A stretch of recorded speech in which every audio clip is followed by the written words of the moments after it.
महिला ने रिटायर्ड शिक्षक पर गलत नियत से हाथ पकड़ने का लगाया आरोप। कहा पैसे का लालच देकर रात बिताने का दिया ऑफर।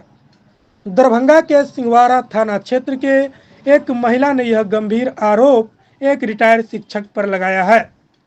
महिला के अनुसार जब उसने उस व्यक्ति की इस बात का विरोध किया और अपने मालिक से शिकायत करने की बात कहा तो उस व्यक्ति ने महिला के फोन को छीनने का प्रयास किया, लेकिन इसमें उसे सफलता नहीं मिली। तब वह व्यक्ति महिला के सामने हाथ जोड़कर तो कभी कान पकड़कर माफी मांगने लगता है। महिला की इस बात का शायद कोई विश्वास नहीं करता अगर दुकान में लगे सीसीटीवी कैमरे में यह घटना कैद नहीं होती। इसके बाद महिला ने अपने मालिक को फोन करके बुलाया। हल्ला गुल्ला होने पर भी आसपास के लोग जुट गए। सभी लोगों ने सीसीटीवी फुटेज को देखा, लेकिन उस व्यक्ति की उम्र को देखते हुए मामला को पुलिस में जाने के बजाय पंचायत में निपटा लेने की बात कही गई। पंचायत बुलाई गई। पंचायत के सामने उस व्यक्ति ने अपनी गलती मानते हुए माफी मांगी और बात समाप्त हो गई थी। लेकिन पंचायत के बाद आरोपी व्यक्ति की बेटी दुकान पर पहुंचे आरोप लगाने वाले महिला के साथ गाली गलौज की और अपने पिता को बदनाम करने का आरोप भी महिला पर लगाया। इससे पीड़ित महिला अपने समाज में सारी बात बताई, जहां पंचों ने अपने हाथ खड़ा कर लिया और कहा अब आप कानूनी कार्रवाई करने के लिए आज़ाद हैं।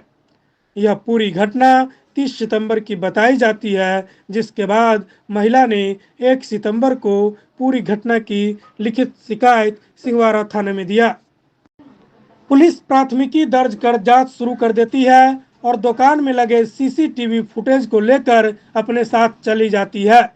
महिला का कहना है जब प्राथमिकी दर्ज होने की सूचना आरोपी व्यक्ति को मिलती है तो वह कुछ लोगों के साथ मिलकर रात को दुकान से लौटते समय उस पर हमला कर देता है और उसके साथ गाली गलौज और मारपीट करते हैं। उसे केस उठाने की बात करते हुए जान से मारने की धमकी देते हैं। इसके बाद इस घटना की लिखित शिकायत महिला दोबारा थाने को देती है। इस मामले में अभी तक किसी की गिरफ्तारी नहीं हुई है, जबकि इस घटना के बाद महिला का परिवार डरा सहमा हुआ है। वहीं पूरी मामले की पुष्टि करते हुए दरभंगा के एसएसपी जगुनाथ रेड्डी ने बताया कि महिला की शिकायत पर थाने में प्राथमिकी दर्ज करते हुए कार्रवाई शुरू कर दी गई है। थाना के द्वारा मौके पर पहुंचकर सीसीटीवी फुटेज भी निकाल लिया गया है और पूरे मामले की जांच पुलिस बारीकी से कर रही है। वहीं उन्होंने दूसरी बार पीड़ित महिला के साथ मारपीट होने की शिकायत की जानकारी पुलिस को नहीं होने की बात कही और थाने को स्पष्ट निर्देश देते हुए कहा कि पीड़ित महिला की पूरी सुरक्षा हो, साथ ही आरोपियों के खिलाफ जांच के बाद जल्द कार्रवाई करने का आदेश भी दे दिया है। मैं उत्सव गिफ्ट एंड कॉस्मेटिक में यहाँ पे मैं काम करती हूँ। वहाँ पे मैं जैसे हर रोज आती थी काम पे, वैसे उस दिन भी आई 30 तारीख को यहाँ पे काम के लिए। सुबह 7:30 बजे मैं दुकान पे पहुँच चुकी थी। उसी दौरान विनोद मास्टर आया पैसा देने के लिए, उधार पैसा जो उनके पास 45 रुपया बकाया था, वो देने के लिए आए। वो हमें 50 का नोट दिए और हमें बोले कि 45 रुपया तुम अपना काट लो। मैं 45 रुपया काट करके 5 रुपया जब ही लेकर के उनको मैं जब देने लगी, वो मेरा कस के हाथ पकड़ लिया। जब भी हाथ पकड़ा, वो कस करके मैंने हाथ को अपने पीछे हटाया और मैंने उनसे कहा कि ये आप क्या कर रहे हैं। तो वो हमसे कह रहे हैं कि हम तुमसे कुछ पर्सनल बात करना चाहते हैं। जब भी मैंने हाथ पीछे किया तो वो हमसे कह रहे हैं कि हमें तुमसे पर्सनल बात करना है। फिर मैं उनसे कही कि क्या बात करना है, तो वो हमसे कह रहे हैं कि फिर वो मोबाइल हाथ में पता नहीं क्या कर रहे थे, करते करते नीचे सड़क के नीचे आए अपने बाइक पे, जहाँ पे वो बाइक लगा रखे थे वहां नीचे उतरे। अब फिर 2 मिनट भी नहीं हुआ, फिर वो ऊपर आ रहे हैं। ऊपर आए, हमसे कह रहे हैं मोबाइल में 1000 रुपया टेप करके कि इतना रुपया हम तुम्हें देंगे। हमें लगा पता नहीं भैया का हमारे जो ओनर है उनका बाकी हो या पता नहीं वो देंगे पैसा। मैं बोले कि किस चीज का पैसा दे रहे हैं। तब जाकर के वो हमसे कह रहे हैं कि इतना रुपया हम तुमको देंगे, तुम हमारे साथ सो, हमारे साथ हमें बिस्तर पे सो, जहां हम तुम्हें बुलाएंगे वहां सो, और तुम हमें खुश कर दो। मतलब इतना गंदा व्यवहार वो हमारे साथ बोले कि हम आपको क्या बताएं। बहुत ज्यादा गंदा गंदा बात हमसे करने लगे। फिर जब मैं अपना मोबाइल उठाने लगी ओनर को फोन करने के लिए, तब वो हमें हमें हाथ जोड़कर बोल रहे हैं, ऐसे करके हाथ जोड़ के, कि नहीं नहीं तुम फोन मत करो, सो क्या हुआ, हम तुम्हें पैसा देंगे ना इसके बारे में, जो तुम हमारे साथ सोएगी तो हम तुम्हें पैसा देंगे, तुम हमारे साथ सो, हम उसके बदले तुम्हें पैसा देंगे। तभी जाकर के मैंने गुस्से में मोबाइल उठाया, अपने ओनर को फोन किया कि ऐसे ऐसे बात हो रहा है कि आइए जल्दी से दुकान पे। ओनर हमारे तभी यहाँ पे आ गए। वो हमें मोबाइल छीनने के लिए हमारे पीछे पीछे दौड़ने लगे कि हमारे मोबाइल दे दो। फिर उसके बाद हमें कान पकड़ने लगे। फिर वो हमारे कान पकड़ने लगे और हमसे कहने लगे कि ठीक है आज के बाद हम तुम्हें कुछ नहीं बोलेंगे। कान पकड़ने लगे, पैर पकड़ने लगे कि हम तुम्हें आज के बाद कुछ भी नहीं बोलेंगे, ठीक है तुम हल्ला मत करो, हल्ला मत करो, चुप हो जाओ, चुप हो जाओ। हमें चुप होने के लिए बोल दिए। लेकिन मैं उस टाइम बहुत रोने लगी, बहुत ज्यादा रोने लगी कि कैसा गंदा व्यवहार वो हमारे साथ किए हैं। फिर मैंने अपने मालिक को फोन किया, फिर वो मालिक तुरंत आए। फिर मैंने समाज वाले को भी बुलाया, गाँव जो भी है समाज में सारे आदमी यहाँ पे आए।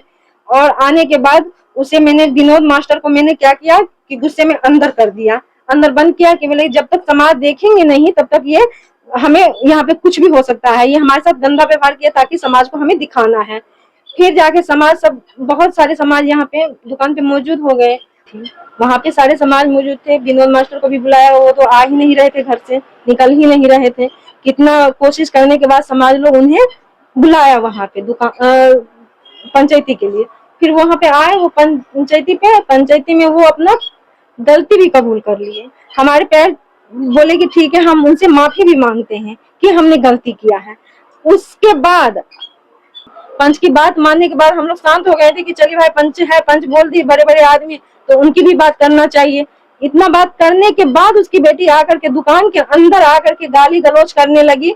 हाँ, हाथापाई भी करने की कोशिश की, लेकिन हम पीछे हट गए। अब अपने मालिक को भी फोन किया, तब वो ऑटो पे बैठी, ऑटो पे अपना घर पे गई। उसके बाद फिर हम और हमारे मालिक गए, गुस्से में अपना बोलते चिल्ते जैसे हुआ, हम लोग गए समाज सबको ये बात बोलने के लिए कि आप लोग जब फैसला किए तो उसकी बेटी दुकान पे जाकर के हमको गाली क्यों दी। जब वहां पे गए तो समाज से बोले कि कोई बात नहीं, जब पंचायती में हम लोग फैसला कर दिए थे, उसके बाद इसकी बेटी क्यों गई वहां पे दुकान पे तुमसे गाली गलौज करने के लिए। पंच के जितने भी वहां के समाज के आदमी बैठे हुए थे, सब हम लोगों से कहे कि अब चलो, अब तुम लोगों को जो करना है करो, अब हम उसमें साथ नहीं देंगे।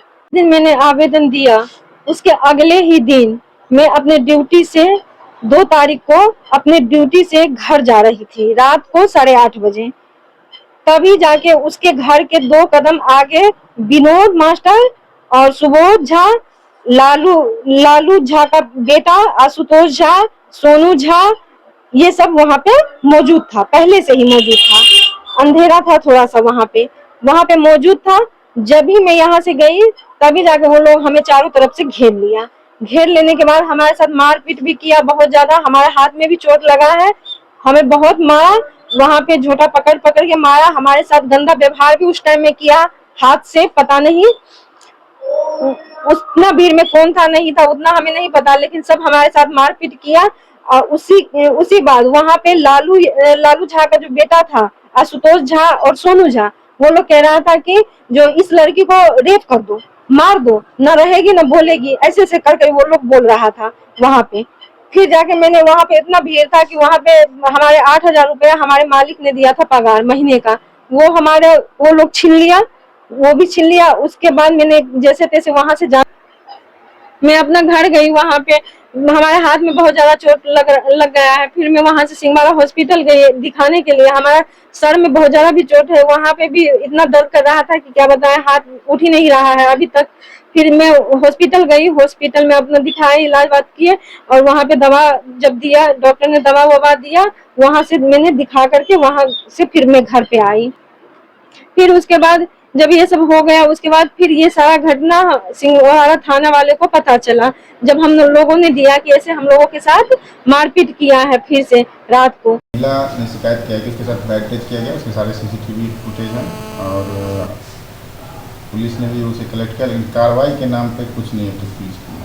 नहीं, एफआईआर दर्ज किया गया। अभी हम थाना अध्यक्ष से बात किए, एफआईआर दर्ज हो चुका है और हम सीसीटीवी का इन्होंने अवलोकन भी किया है और उसका फुटेज भी ले लिया गया है और थाना अध्यक्ष को हमने निर्देश दिए कि जल्दी से जल्दी तुरंत विधि सम्मत कार्रवाई करने के लिए निर्देश दे दिया हमने। दूसरे दिन भी आरोप लगा रही है कि हमारे साथ मार पिटाई किया गया जब ये कंप्लेन की, तो और दूसरे दिन का भी उन्होंने कंप्लेन किया, तो पुलिस दोनों एफआईआर को अलग अलग देख रही है या फिर एक एफआईआर को? तो हम अभी थाना अध्यक्ष से बात किए हैं कि अभी इन्होंने एक आवेदन दिया, उनको मिला है। अगर हम दूसरे आवेदन का हम चेक करा लेते हैं क्या मामला है और उसी के आधार पर फिर अग्रतर कार्रवाई किया जाएगा।